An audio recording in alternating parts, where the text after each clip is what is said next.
quality of that water is. So that brings us back to our question about whether or not that statement is true. Is it irreversibly damaged after 43 years of unabated mine water? So that leads me to passive treatment systems.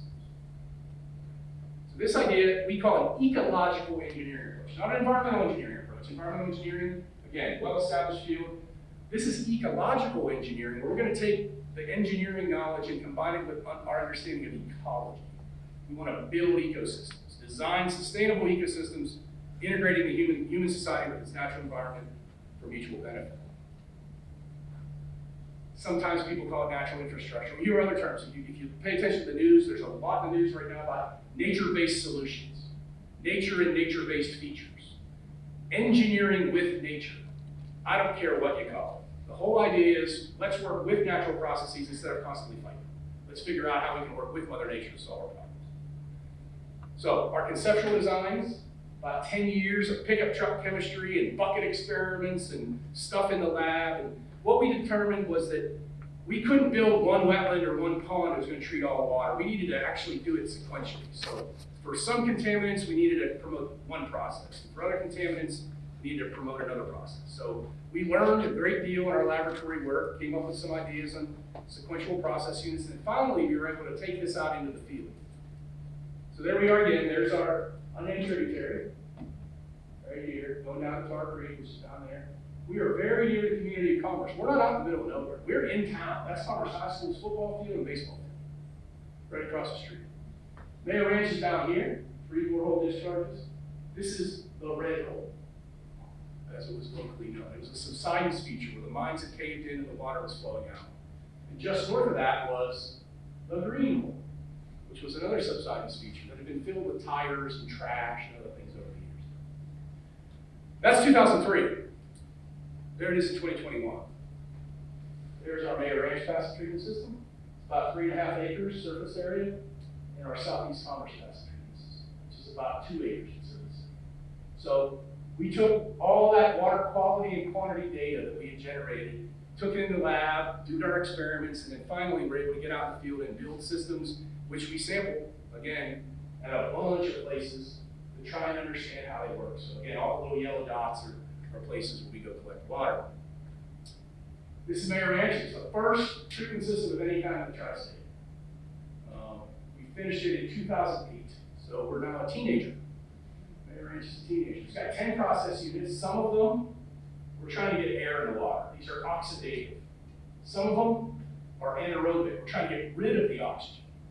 And then we re-aerate, we use solar and wind power, and we polish the water, and we send it back out into the environment. We learned a lot at Mayo Ranch. Went in 2008, so we learned a lot. Notice it's got parallel treatment trains that give it some experimental manipulations. We could play with how much water we push through, that kind of stuff. So when we moved over to Southeast Commerce, the second treatment system in the tri-state, it's a little bit more smaller and less complicated design. Big oxidation pond and wetland, vertical flow bioreactor where we get the oxygen out and then we re-aerate over here in our polishing. It's only 4 units. And this was funded through the Oklahoma Sector of Energy and Environment through the Department of Environmental Quality.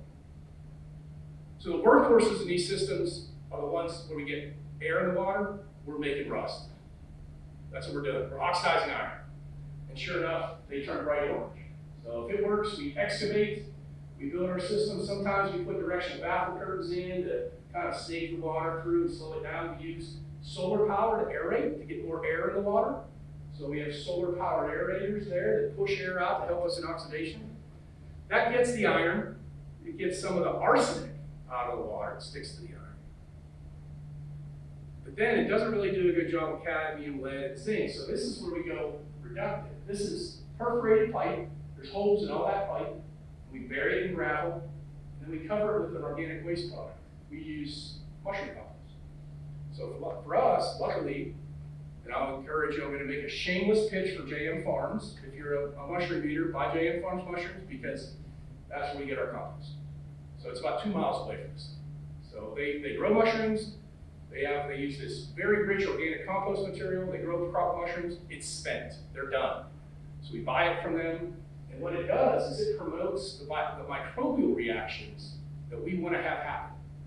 So we're creating the ecosystem. We're not bioengineering microorganisms or anything like that. We're just creating the right conditions for the natural organisms to do their job. So these are long-term ecological engineering field sites.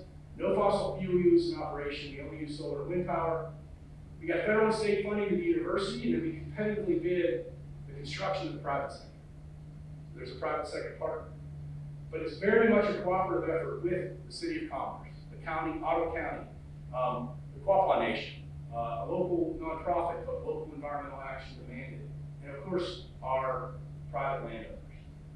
Very much a community engaged approach to university research. We wanted a field site, but we know we needed partners. We've developed those relationships and worked with those folks over the years. We produce water for those systems that meet the receiving stream criteria. So, not a whole lot, I don't want to show you a whole lot of numbers, but this is in and out of Bay Range. So pH goes up, that's a good thing. And then these are the numbers for some of the trace metals, inflow, and those are the numbers outflow. PQL means it's below our quantitation limit in the lab. We actually can't measure it because the numbers are so low. So the system is improving water quality. And again, there's Nairn. Iron, arsenic coming out up here, zinc, cadmium, lead, nickel coming out in there. We re-aerate with solar and wind power, and we kind of polish the water, remove some total suspended solids, and we send it back out into the stream. So if the system works, if this idea of building an ecosystem works, and we're making rust, it's going to fill up. Our design lifetimes are about 25 years, but we know they're going to fill up over time. As a matter of fact, we're trying to track that. So I know you can't see the little numbers, but those are all depths of iron oxide accumulation. So we go out and periodically we take cores, and this is kind of a set of those from the inflow, way up there, to the outflow. Okay, so it's filling up from the front end in, and over time, over 25 years, we're going to see that iron oxide build up. Now this is where I'll get geeky and show you some sciencey stuff. If we analyze that iron oxide, we actually have this amorphous mineral, a very hydrate up on the surface, but as we get deeper, we actually see crystallization. We're mineralizing the iron oxides, and when they get mineralized, they're going to be very stable. So as long as we keep them in there, they're not going to move anywhere. We're making minerals. Very similar thing in our vertical flow bioreactor. So that's the compost bed. This is when it's flooded. It's got the water on top of it. We've gone out and sampled that organic material, and I won't belabor this, but the purple are the product of the microbial interaction. So that tells us that for all these metals, the microbes are doing their jobs. Those are sulfides. And sure enough, again, geeky science pictures, we get these kind of cool zinc colloids in the substrates, and then we get this really neat framboidal pyrite, iron 2 sulfide, fool's gold. We're making pyrite. So again, we're mineralizing the contaminants within those beds and sequestering them from the environment. So there's Nairn Range. Again, this is Southeast Commerce, the other side. pH goes up, and again, inflows and outflows. So it's a little younger, but it's working. So a little greater iron removal rate here. Again, we take out the trace metals. This is a custom designed 3,200 watt solar system that runs these blowers here and here that are pushing air out of the water. So again, off the grid, using solar power to help treat the water. Here's the summary slide. So over 13 years of Nairn Range, we've retained 1 million pounds of iron within the system. About 44,000 pounds of zinc, a good bit of lead and cadmium, and Southeast Commerce over 4 years, pretty large numbers as well. This is what Nairn Range outflow used to look like. That is a flow measuring device we call WEIR. So there's a contaminated water back in 1998. This is what the water coming out of the system looked like in 2010. And this is a picture from last September, at the same location as this. So we've taken it from that into this. So again, is it irreversibly damaged? That's the stream before, that's the stream after. And this brings us to the recovery, the stream recovery idea. So in addition to all that water quality work, we've been sampling fish. at a bunch of locations along the stream. So we started sampling fish before we built the system, and we still sample fish today. Those are some shots of 2018 sampling. Focus on, I'm going to very briefly talk about this site, the high school, UT High School, unnamed tributary high school, and unnamed tributary Robinson, named after the land. So this is a list of species. These ones up here are what we found pre-construction. This is something called catch per unit effort. So we seine fish, use a big net. And this is just a way to kind of normalize the data so we can make comparisons. But that's the high school data. So this is the data downstream of Southeast Commerce. So pre-construction, we only had 4 species. We got 16. So we've documented fish recovery. You know, we're aquatics people, so we really focused on the fish. One of the things we didn't think about was other things that might be happening. But we focused on, obviously, we focused on the water quality. We didn't actually get in the stream and do anything. So there's no in-stream restoration. We didn't make any physical changes in that stream. All we did was treat the water that was going in the stream, and we saw the biology develop.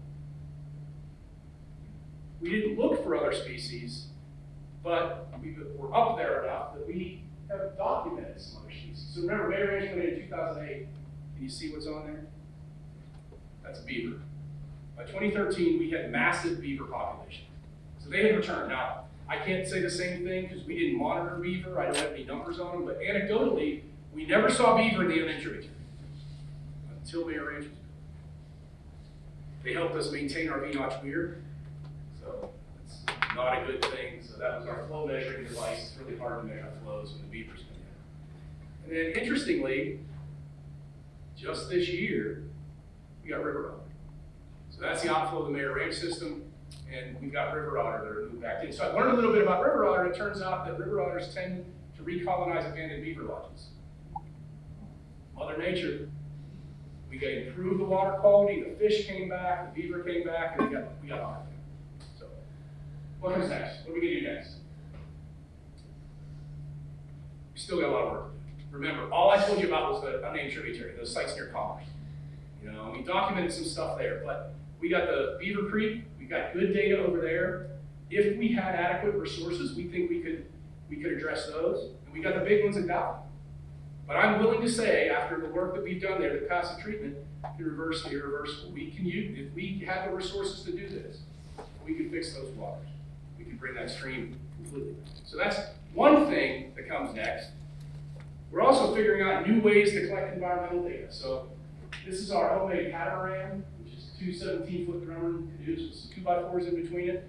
That allows you to get out of the water and stand up and not fall over. So we're good at that sort of engineering. But the other thing we've been doing is flying small unmanned aerial systems.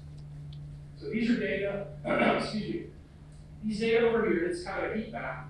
These are numbers we measured by going out and taking samples. These are numbers that we generated by flying the drone. So we generate these statistical models that compare the spectral signature of the water to the observed concentrations, and we can predict what the water quality is by flying our drone. And the last thing, in terms of what comes next, is this idea of closing the loop. Remember, we're returning all these, we're sequestering all these metals. They have a design lifetime.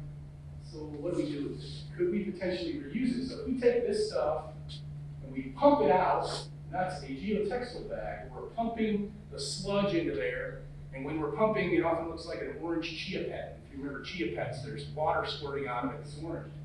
But we put the solids in there, and then we let them dry. And we end up with a material that doesn't look unlike an Oklahoma clay. You know, it's an iron-rich material.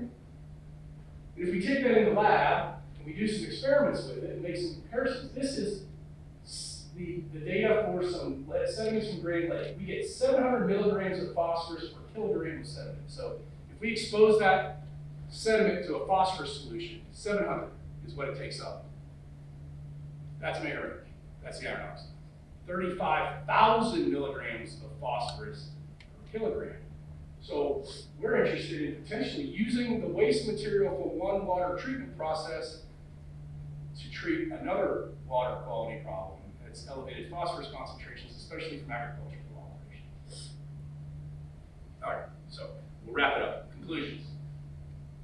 Got to show my buddies, the bobcat and their cubs that are crossing right in front of our weir. We've got lots of photos of our bobcat family that lives there. Properly designed and sized passive treatment systems are demonstrated ecological engineering technology that can improve my water quality. I feel very comfortable in saying that. I feel very comfortable saying that water quality improvement has direct influence on the ecology, fish, etc. And that widespread applicability is really going to require not a technical solution, but revisiting and revising some of these administrative decisions. That 1984 record of decision that says the waters are irreversibly damaged still stands. That's still the administrative, still the operating record of decision on water. Furthermore, I'll say community engaged environmental research can make a real difference. When you work with those communities, we can get out of our ivory tower, we can make a difference, and service learning provides that opportunity. Practical, real world, engaged opportunities for folks like you, for students. And I'll say working together, nothing is irreversible. I'm confident, not just in the work that I do, but these guys. These are the ones that made the difference. These are my students, some of my students over the years, all of which are very hardworking and put a lot of time and effort. We spend a lot of time up there in Ottawa County. So that's the final outflow system. I showed a similar picture earlier. The Ahota is good water in the language of the Quapaw people. AK is thank you. So I'll thank you and be quiet.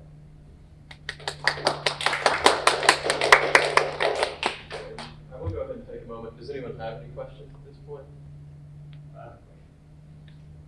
So when you're designing passive treatment plants, and you're designing the 25 year lifetime, do those water treatment plants, are they designed to treat all the waste in that area, or is this they run for that amount of time and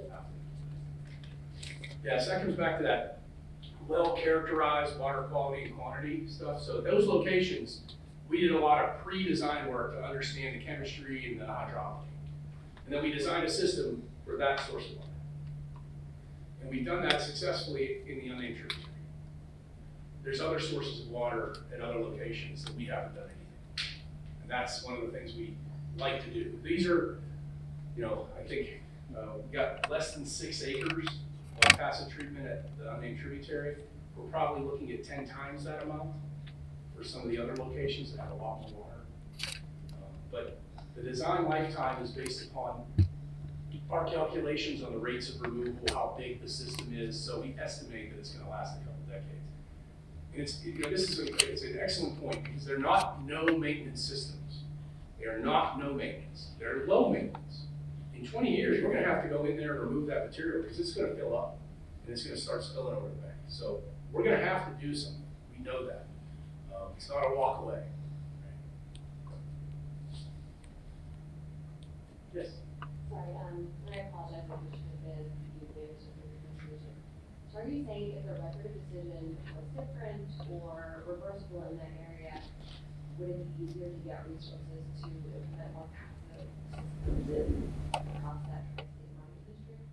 Yeah, so the way the CERCLA, the way the law works, is that you go through a number of very prescribed stages. You do a remedial investigation, feasibility study, you collect data, you identify what the problem is, you come up with a list of alternatives, you kind of rank those alternatives as to what would be the most environmentally beneficial and cost-effective approach. So on water, on surface and groundwater, Operable Unit 1, we're in Operable Unit 5 now with our creek, but Operable Unit 1, that record of decision from 1984 is still the official stance on water. Operable Unit 2, and I didn't even talk about this, dealt with residential soils. At one point in the 1990s, about 35% of the children in the watershed had elevated blood leads, which is now down to about 2%. So the residential, that was Operable Unit 2. Operable Unit 3 was a more focused, typical CERCLA option. Operable Unit 4 is non-residential soils. That is going on right now. That's a 30-year timeline. Operable Unit 5 is sediments. So we're hopeful that under the sediments operable unit, the water may be revisited, but The big difference, to answer your question, is that because that is the official record of decision, then there aren't going to be resources through CERCLA that address water. It's just not going to, not on a concerned level. You know, that has to change if there are going to be resources forced to it. So Mayor Ranch was actually funded by EPA, but through the Water Quality Division, not through Superfund. And then the other one was through the state of Oklahoma. Although I had a couple of questions myself, I think just for the sake of time, if you don't mind, I'll go ahead and try and move us along. But thank you so much for that presentation. We've got Mr. Patrick Riley from the Department of Environmental Quality, the Solid Waste and Sustainability Program. Thanks. So, yeah, I appreciate the opportunity to be here. I was actually a student here in the mid-90s in the School of Civil Engineering and Environmental Science, so there's a nice connection there. I can give a personal testimony to the fact that the school's been there a long time. I have a biology degree from Drury College in Springfield, Missouri. Spent some time teaching in the public schools and got interested in environmental science. Was not an engineer and looked for programs that offered a master's in environmental science without going back and having to get an engineering degree. And here was OU. There were some others that were available too, but OU gave me the best financial deal. Came here and my wife and I moved here, so 1993. It's going to be a 2-year brief stay in Oklahoma. I've been there since, set down roots, and I think I'm here to stay, actually. So I'm here to talk to you today. It'll be a little different take on the topic than Dr. Nairn's. And you'll see in a minute, but I always like to start out with the presentation on, when I start presentations, I like to ask about perspective. We all have different perspectives, right? So you've seen this a million times. Is it a duck or is it a rabbit? Or it can be both. So when I share some ideas, maybe you'll see it one way, maybe you'll see it differently than I will, and that's okay too. So this is back in my OU days.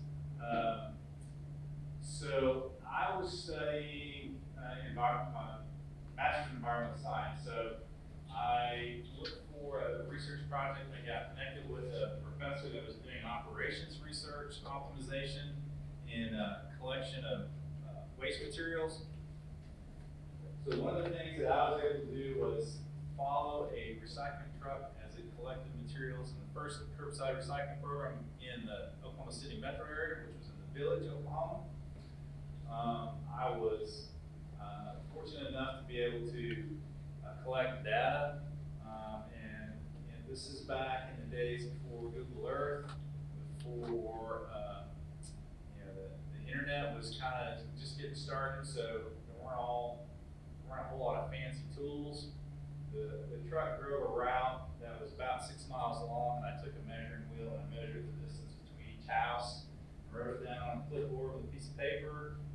Then I went out before the truck went through its route, and I weighed every recycling bin. And you talk about inventing research tools. This is my fancy setup. I have a fishing scale that I hung off the back of my truck so I could weigh the bin and note all the different types of materials that were in there. And then I followed the truck as he collected with a stopwatch and timed everything that he did, built a model, computer model in Fortran, which means nothing to you. But anyway, so if you walk across the way to the great reading room, you can see my thesis is on the shelf. So it's a little piece of history there that I get to revisit from time to time. I have to go pull that off the shelf and see if anybody's checked it out. But now I work for DEQ. After I graduated from OU, I spent about 5 years working for one of the major trash companies that started a recycling program in Oklahoma City. Did that for a while, went into environmental consulting, did that for about 10 years, and then I ended up at DEQ. DEQ is a state agency. We do environmental regulation. We do lots of environmental things. We have a whole group in the land protection division that I work with that works on our creek site. So there's another connection there. But we hire engineers, geologists, chemists, environmental specialists, support staff, attorneys, all kinds of people. So if you're interested in environmental work, DEQ is a nice place to get involved, and you can go to oklahoma.gov or deq.kf.gov and look and see what kind of jobs are available. So we are looking for people. So we have different divisions: land, water, air, environmental complaints, and local services that we operate. Administrative services. Our funding comes from lots of sources. Most of it is based on fees and some fines. The group that I work with, which is focused on solid waste management, on permitting and compliance for solid waste disposal and recycling, those kinds of things, we are entirely funded through a flow fee, which is based on the amount of trash that goes into disposal sites. So for every ton of trash that goes into a landfill in Oklahoma, we get $1.25 to spend on different projects. I'll talk a little bit about how we spend that as we go on. But I want to talk a little bit about trash. Talk about if the topic today is resources and conservation, we have to talk about trash because that's where our resources go. So we'll spend some time talking about that. How many of you have thrown something away? Thrown it away today? Have you used a trash can? Right? I have. Right? I have minutes before we started today. There are trash cans in this room. There are recycling bins too, which is good.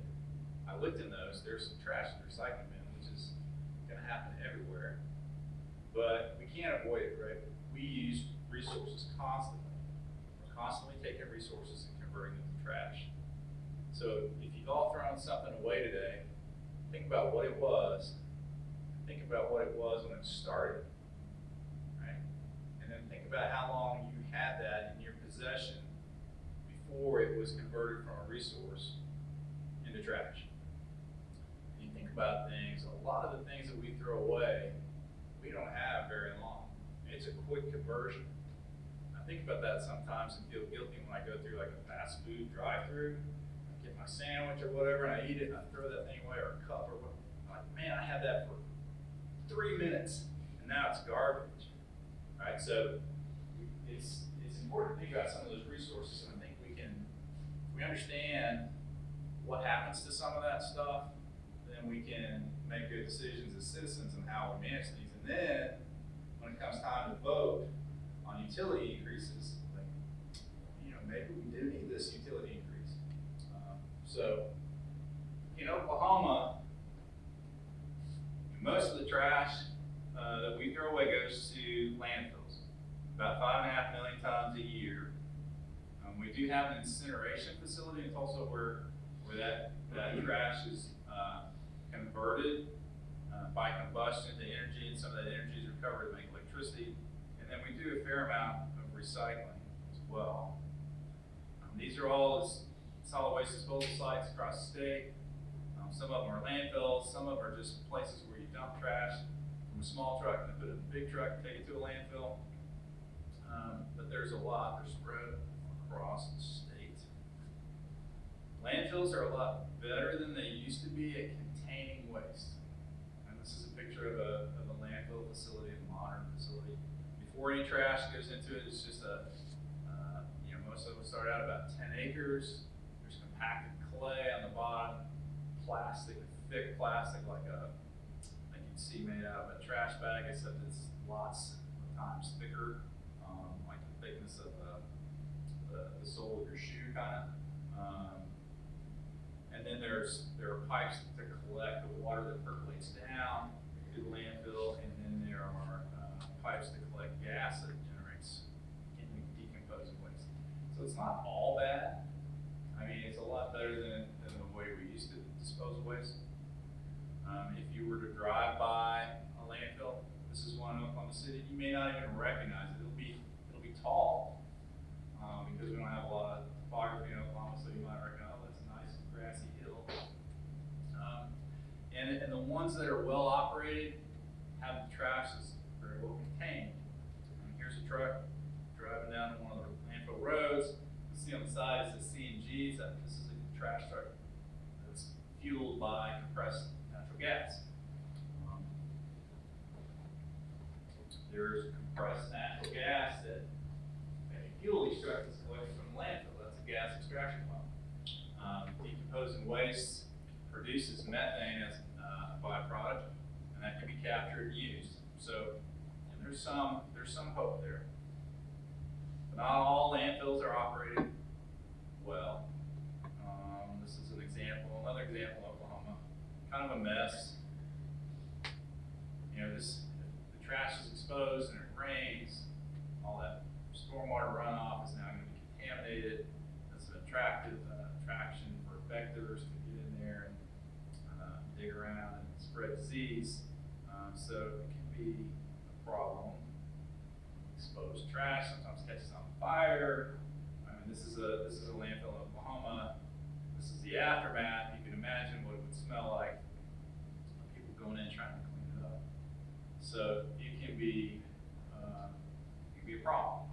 So there are some better ways to manage it. So let's talk about waste and energy. So in Tulsa, waste that's collected is sent to a waste and energy facility.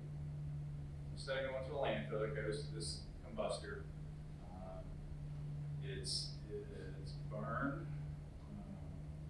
and the simple physics of it, you burn anything, coal or trash, generate heat, you make steam, you turn a turbine, right? You can make electricity, and electricity is used for various purposes. So at least you get some energy value from that trash.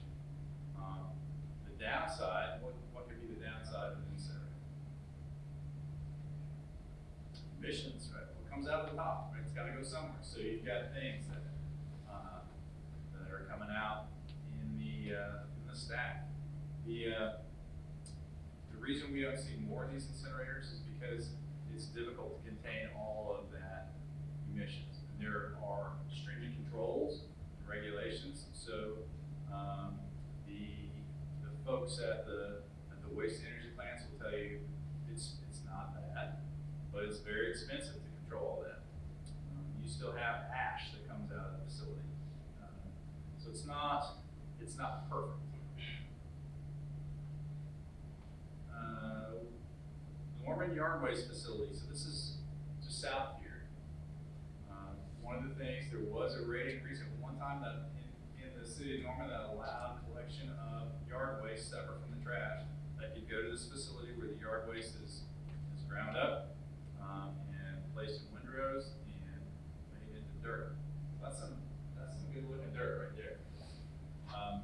One of the problems with composting is one guy has described it as he's an old trash guy in the state. He said composting is a way of taking something that nobody wants and making it into something that nobody wants.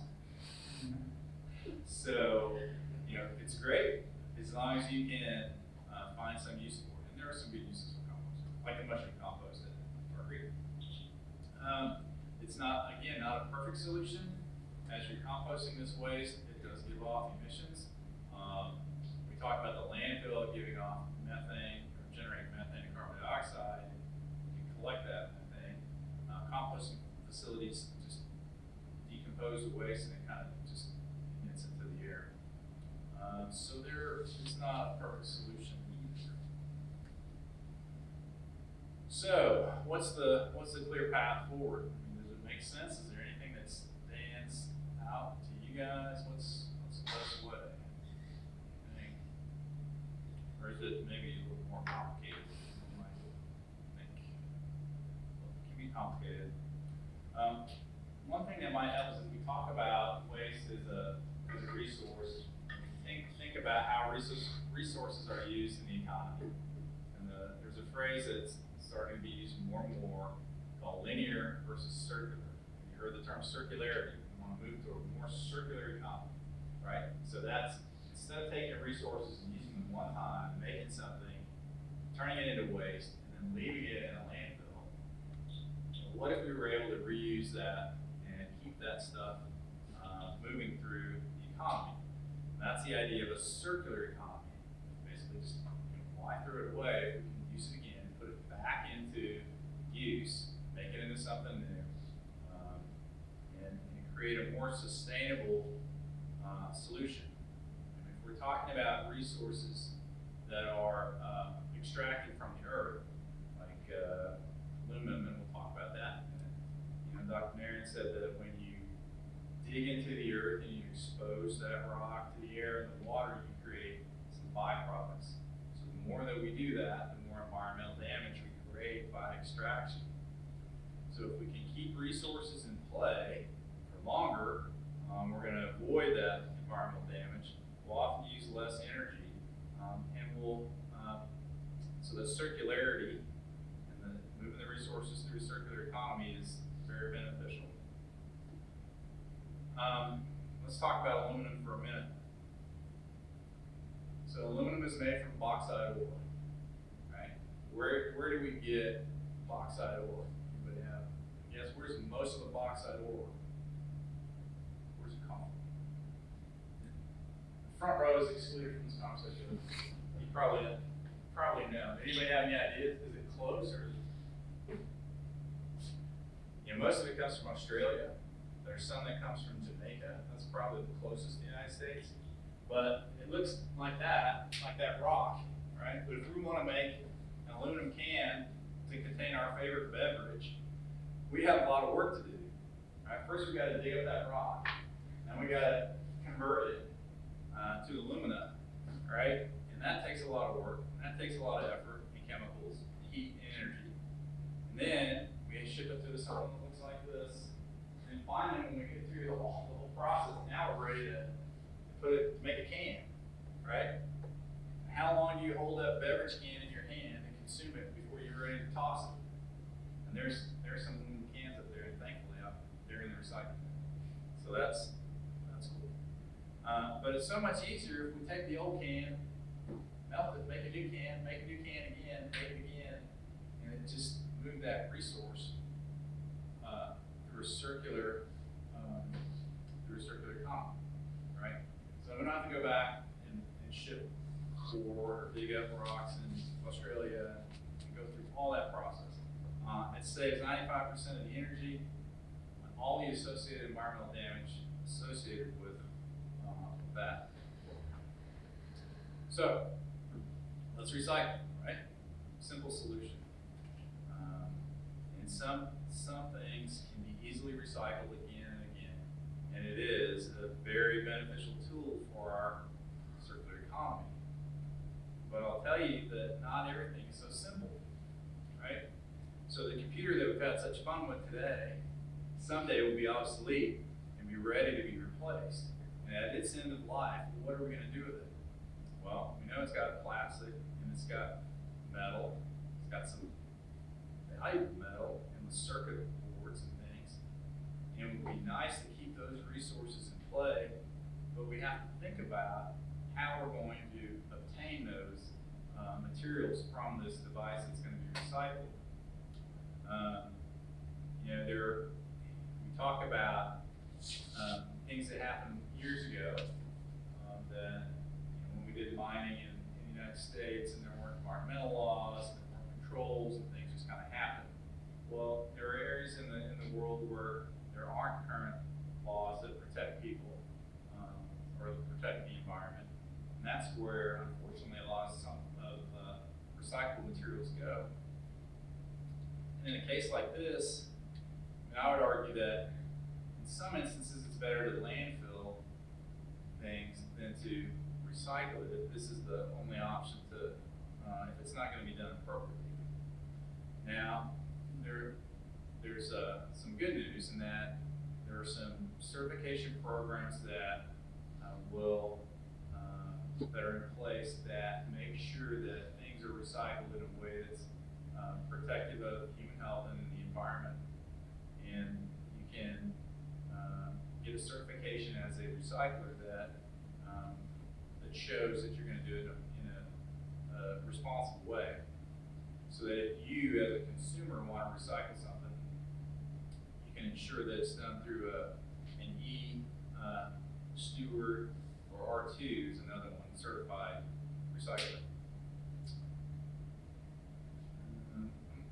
The product stewardship is a concept that is arising that we we all bear some responsibility for managing a product that,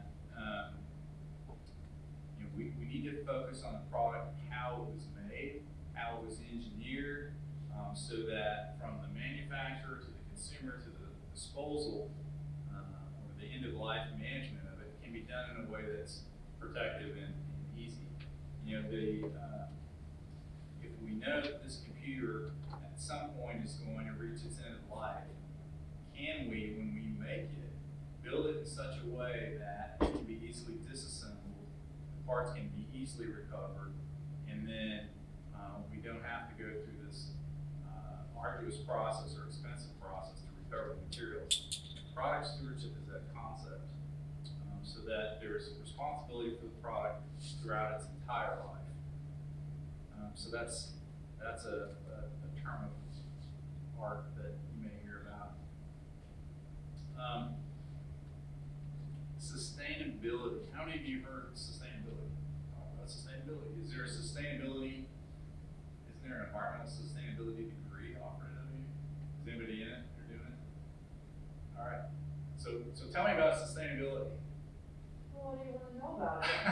I mean, there's so many different aspects to it. Right. And it can be defined in a lot of different ways. One real simplistic way that's gaining some traction is to look at it from three competing viewpoints, perspectives. There was a time, probably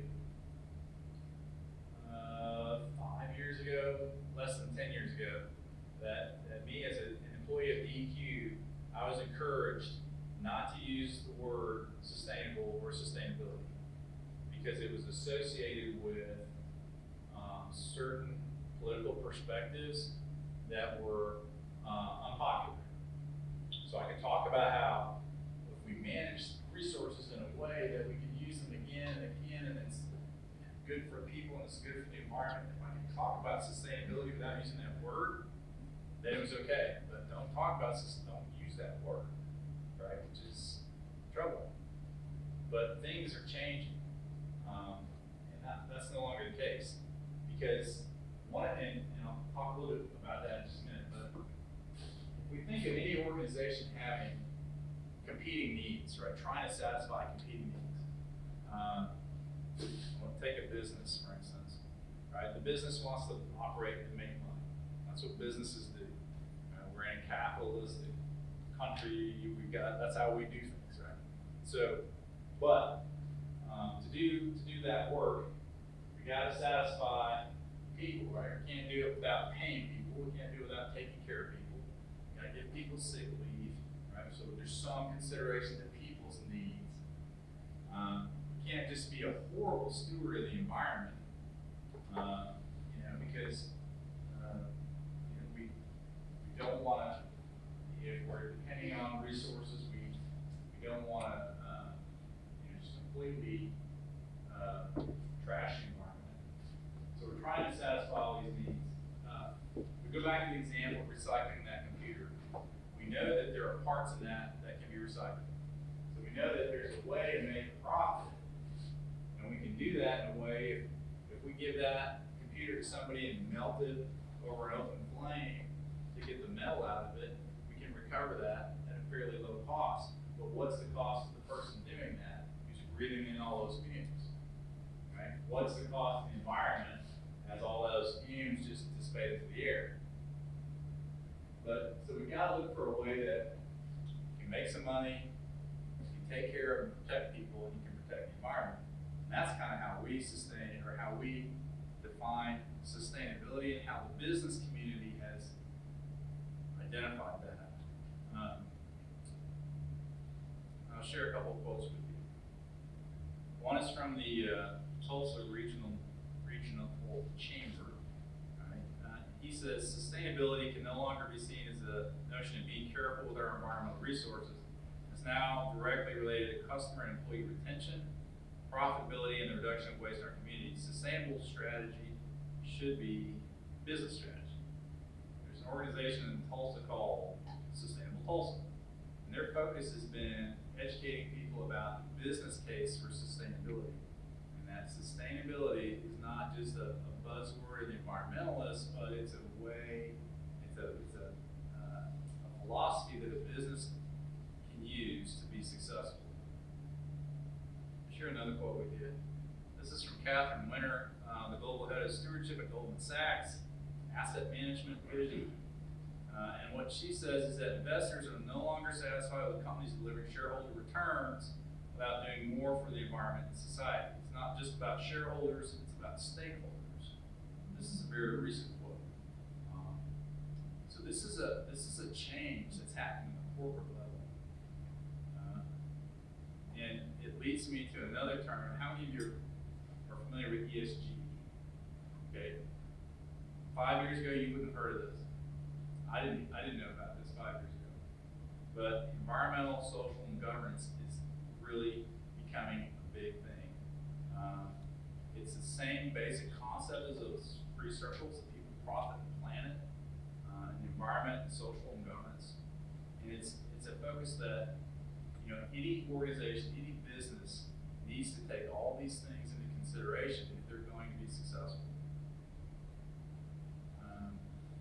To quantify that to a certain degree, that same Goldman Sachs asset manager that is managing investment funds.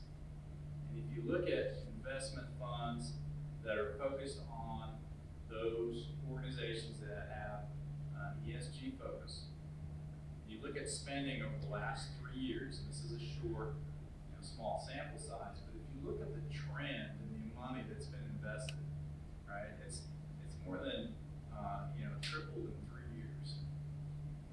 If you guys if you're starting to look for job opportunities, you go on LinkedIn or any of those search engines and you're looking for jobs and things, you'll see things, all kinds of jobs for sustainability coordinator, or ESG coordinator, or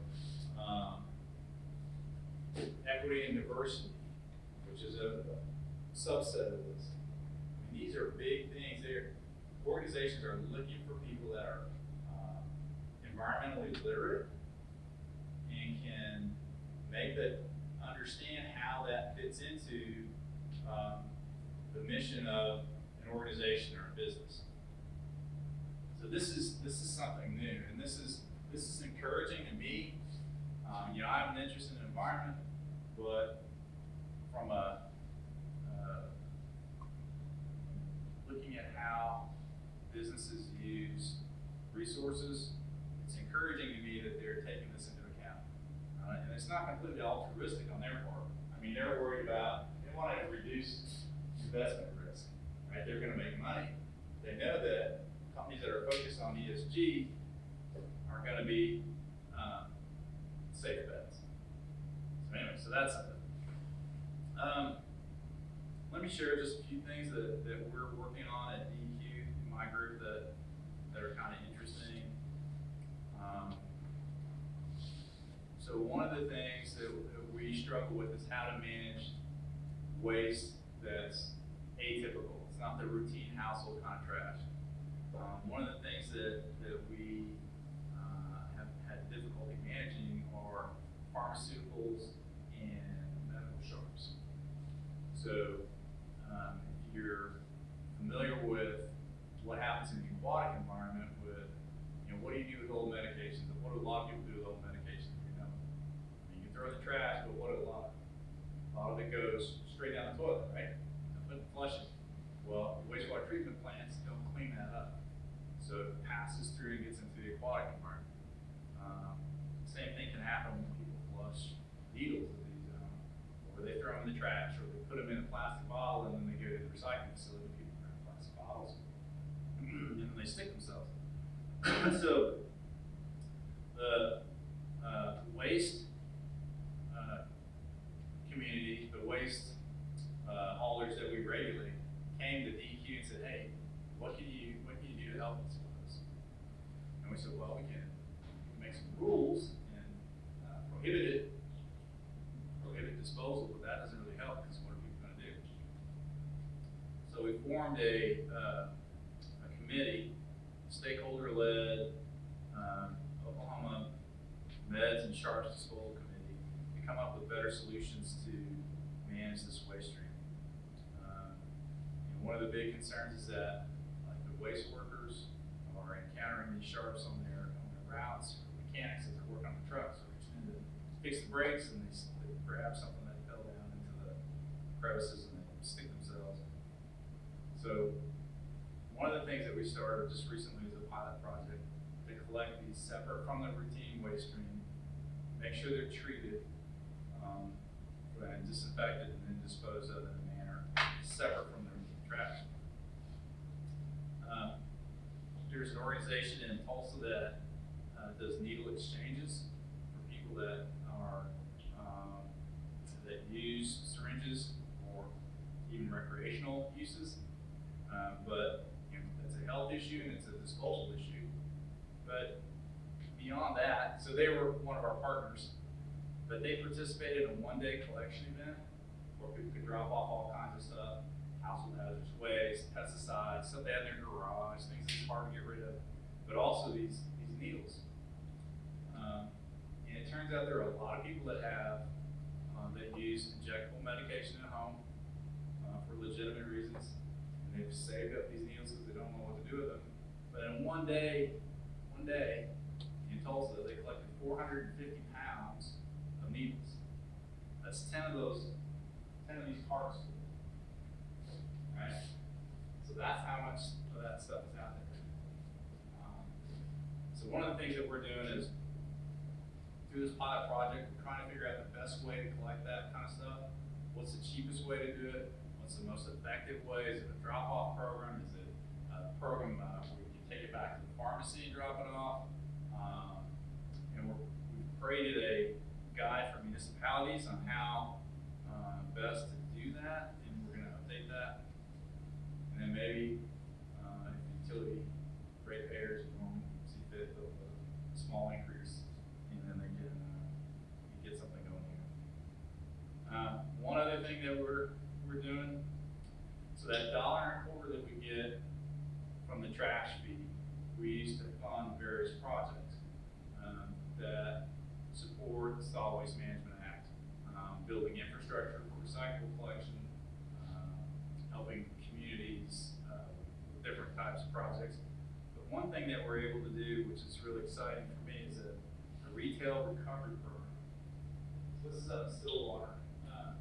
How many of you are familiar with the worn on date or best used by date that's published on packaging and food? So the policy of a lot of stores is to take that food off the shelf when it gets within a certain number of days of that use by date. Now, that doesn't mean that the food's gone bad yet, but it just means it's close. And the stores want to sell the product when it's got its most flavor and it's going to be freshest and people can be happiest with it. So what do they end up throwing out a lot of food, a lot of edible food. Well, there's also a lot of food insecure people in the state that can use it. So one of the things, this food pantry in Stillwater has worked out an agreement with some of these stores, Walmart, Aldi's, Sprouts, to collect the food that they're getting ready to throw away and make that available to people that are experiencing food insecurity. So they're gathering it while it's still got life and making it available. One of the problems that they have is they depend on volunteers to go pick up that stuff. So the lady that operates that, the executive director, says, it's a bunch of old guys that drive F-150s, and they're a bunch of good dudes, but they're not really savvy when it comes to food safety. So they'll go out with their F-150 and run a route and collect, from 5 different stores, and they'll put the lunch meat in the back of the truck and other stuff, milk. And that's fine in January, but in the middle of August, you can't do that. So one of the things that we were able to do is to offer them a grant that helped them purchase a trailer, a refrigerated trailer, and coolers, so they can collect that food to make sure that it stays fresh. The other interesting thing that they do is the stuff that they can't give to people, or that's left over by the time it does go bad, is they compost it on site. They use the compost that they generate on site in a garden to grow fresh produce that they then give back to people, to the shelves. So it's again a circular use of this food. 100,000 pounds a month of food, which would have gone to the landfill, would have generated methane gas as it decomposed. It's now feeding people. So, again, a good product. And it's not always stuff that's about to expire. It's shocking. They had a Dollar General store that gets a regular shipment of food, and if they haven't sold everything that they had before, and they've got new food that comes in, they can't fit it all in, and they get rid of the extra stuff. So, like, they got a call, and they said, hey, we got 500 pounds of milk. We got to get rid of it today. So, what do? You can come get it, or we're going to throw it out. So, I mean, tremendous amount of waste. So that's one of the projects that we can work on. It's kind of fun for us. Last thing I'll talk about is teleworking. And we've all experienced the transition to telework. Unfortunately, it was forced upon us. And DEQ is no exception. But almost overnight in March, when was it, 2020, they said, and we had a strict policy. If you wanted to telework, like, you got to have a really good reason why you have to telework. Because otherwise, we don't want you in the chair, doing your work, sit at your computer, whatever, where we can see you. So no teleworking unless it's absolutely necessary. Well, then pandemic hit. It's like, okay, everybody's got to telework. So we made this quick transition, and we were forced to use all these electronic tools that we knew about, but we didn't really play with much, like Zoom and Teams and all that. And it's kind of cool that how we figured out we could do things. But we looked at the amount of miles that the employees did not drive because they were working from home. And like I said, we had 500 people that worked there. And we looked at mileage, and looked at the average fuel economy for a car, and looked at emissions, and we avoided driving 1 million miles in a year. I mean, that's surprising to me. That's a lot of miles, and it's a lot of CO2. And you can work the math on other elements or other emissions as well. CO2 is kind of the most significant, but we found we avoided those emissions. People loved it. People liked being out there. Some people did. There's a mix. I'm sure you guys experience that too.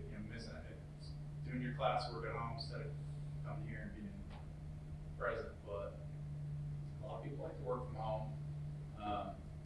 We learned to manage documents electronically in a more meaningful way. So print less paper. And now we've transitioned to, we could be back in the office full time. We think it's safe to do that, but we've instituted a policy where if people want to telework under a plan that how they're going to manage their work tasks and with their supervisor approval and everything, then they can do that. They can telework up to 3 days a week on a routine basis. So some of the benefits of the avoided mileage are going to continue to be realized. And then on ozone alert days, I don't know if you guys ever see those come out from DEQ that says, hey, atmosphere is such that it's hot today, or it's, don't buy gas or buy gas in the morning, et cetera, don't mow your lawn. Well, on ozone alert days, they're going to encourage folks that can to telework additionally. So it's kind of a neat way that we as an environmental agency can play an active role in helping the environment. So, back to something that Jake was talking about, if you're looking for ways, if you're not going into an environmental career, which I would say there's a lot of potential to go into an environmental career right now, there are a lot of opportunities. But if you're not, as a member of any kind of organization or business, there are ways that environmental literacy will help you make good decisions for your organization. Through ESG, through sustainable practices, all those things. So there are a lot of opportunities there. So That, I think, is about all I have for today. This is my contact information. That's an old trash truck parked at landfill. I just thought it was kind of an interesting visual. What kind of questions do you have? About DEQ or about trash or recycling or anything? Well, quickly.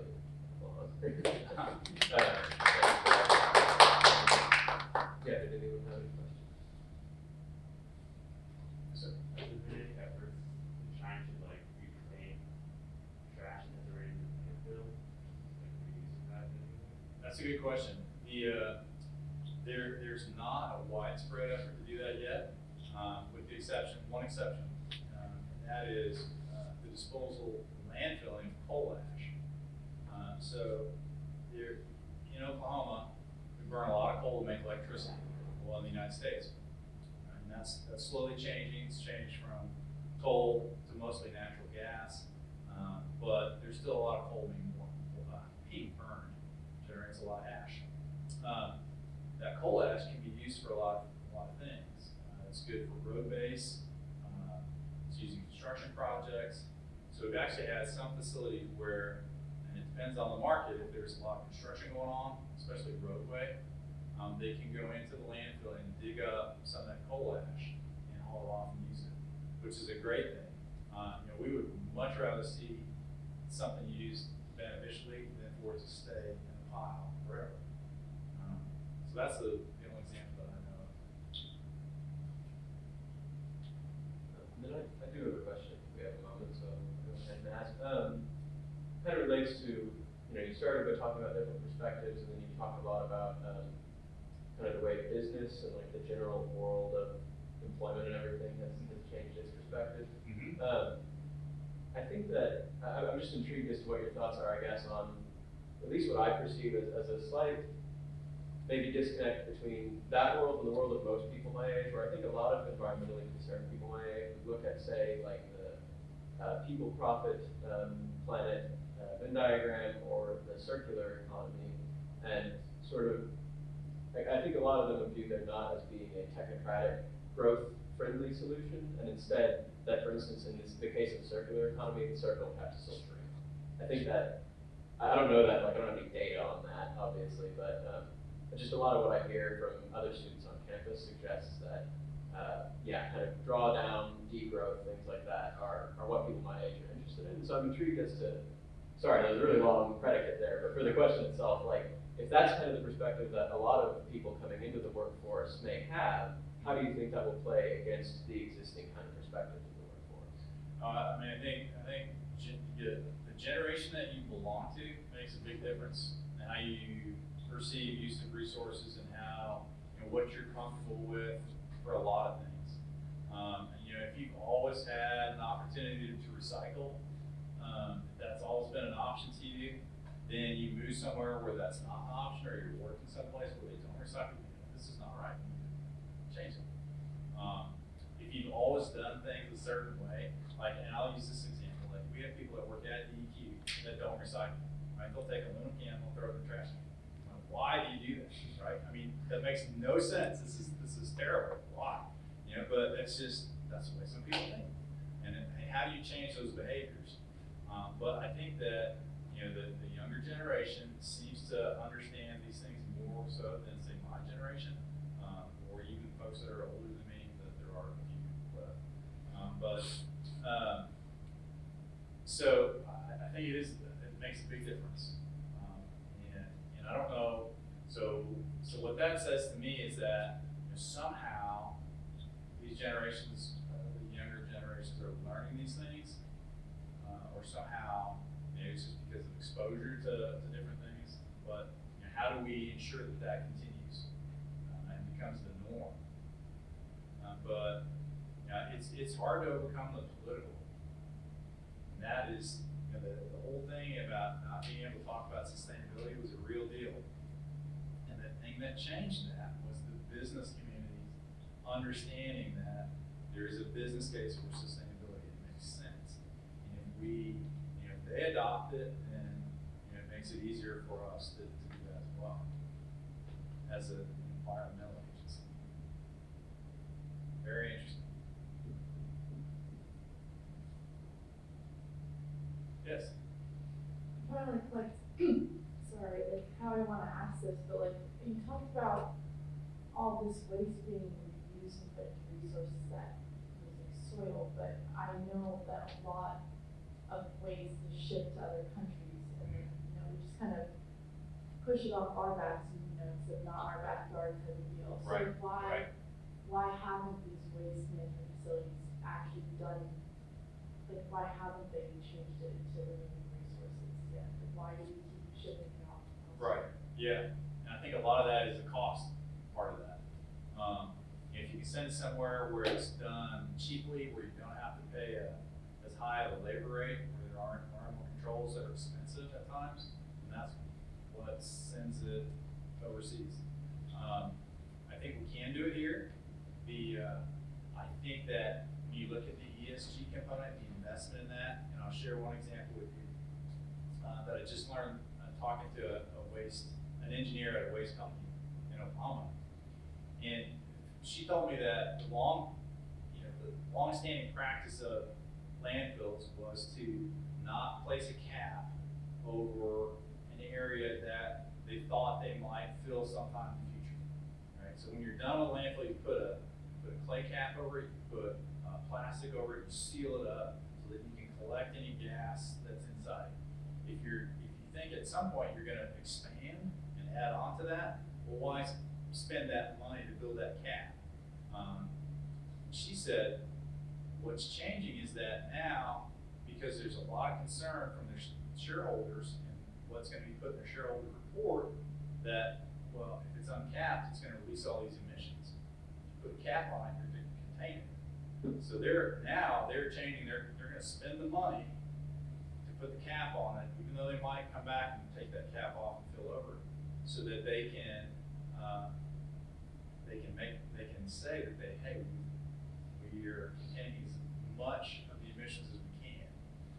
So some of those things that used to be solely driven by cost, like, hey, we're not going to recycle this unless we can send it overseas and do it cheaply, right? That's the thing that's changing that equation is, hey, we might spend a little more to do it here, to do it right, if we can reuse those resources and claim that for the sustainable effort and be a more sustainable company.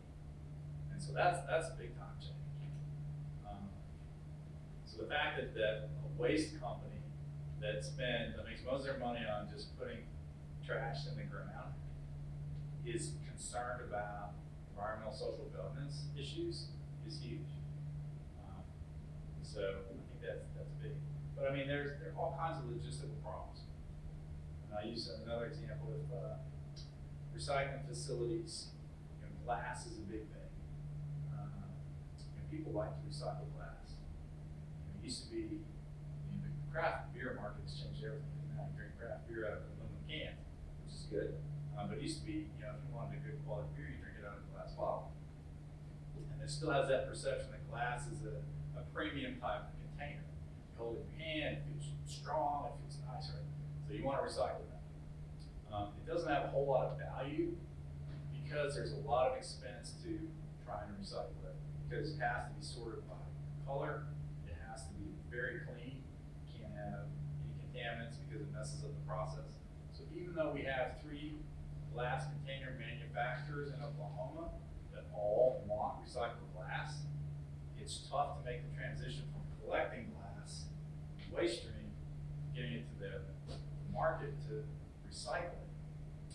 So what happens is that glass is collected, like say you've got curbside collection in Oklahoma or in Norman, right? You throw it all in one big cart, and it gets all mixed together, and it goes to a facility where they sort it out, and it gets broken, and it gets mixed in with a lot of other stuff, and it's very dirty when it comes out at the end of that process.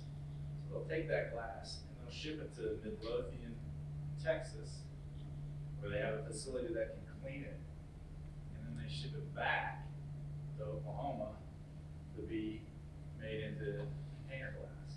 So it's a quality enough product at that point that they can use it in Oklahoma. But to take it from Norman, goes to Oklahoma City, gets sorted, goes to Texas to get cleaned, comes back and goes to Muskogee to be made into a new product. That's a lot of traveling, that's a lot of miles, that's a lot of fuel. So if we could work out all that, then we'd have more recycling. And it would make more sense. So, there's a way to do it, it's just, and how do we do it in a way that's economical and satisfies all those things? Because at that point, are we really helping the planet? If we're doing that, or is it better to just put it in landfill where glass is fairly inert, it's not gonna create any kind of, nothing's gonna leach out of it that's gonna poison anybody. So, lots of things to think about. But, one encouraging thing, so the bipartisan infrastructure law that passed recently has created a lot of money for solid waste infrastructure. So EPA is going to release millions of dollars, Oklahoma, including my organization, DQ, wants some of those dollars that we hope to pass on to communities to produce solid waste infrastructure. And some things that might get produced are ways to collect glass efficiently and effectively to get it from places of generation to glass container manufacturers where they can use it and make it into new products. So there's some encouragement there. Well, we've only got the room for 5 more minutes technically, so maybe we can call that a wrap. But thank you to both of you again for